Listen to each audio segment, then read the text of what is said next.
මාල්ට work journey එක ගැන ඔයත් සීරියස් නම් ප්‍රී ඩිපාර්චර් කෝස් එක ගැන දැනගෙන ඉන්න එක අනිවාර්යයි. ඉතින් අපි කලින් වීඩියෝස් වලින් ප්‍රී ඩිපාර්චර් කෝස් එක ගැන කතා කරා.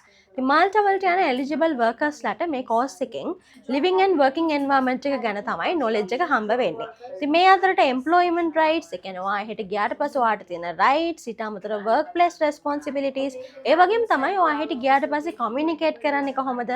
ඊටත් අමතරව ඔයා හෙට යන වර්කර් කෙනෙක් විදියට ඒ කල්චරල් අවේර්නස් එකක් එක තමයි යන්න ඕන. ඉතින් මේ වගේ ඉම්පෝටන්ට් ඒරියාස් තමයි මේ කෝස් එකෙන් කවර් වෙන්නේ. ඒ වගේමයි ඔයා වර්කර් කෙනෙක් විදියට හෙට යනකොට ඔයාගේ ඩියුටිස් මොනවාද? මේ දේවල් ඔයා යන්න කලින් දැනගෙන ඉන්න ඕනි. ඉතින් මේ ප්‍රිපරේෂන් එකෙන් ඔයාට මාල්ටා වර්ක් ප්ලේස් එකේ එක්ස්පෙක්ටේෂන්ස් ගැන උනත් තේරුම් ගන්න පුළුවන් වෙනවා.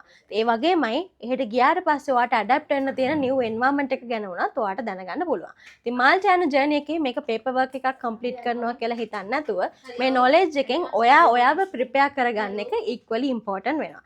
ඉතින් මේ වගේ තවත් වැදගත් වීඩියෝස් බලන්න ඕන නම් මාව ෆලෝ කරලා තියාගන්න.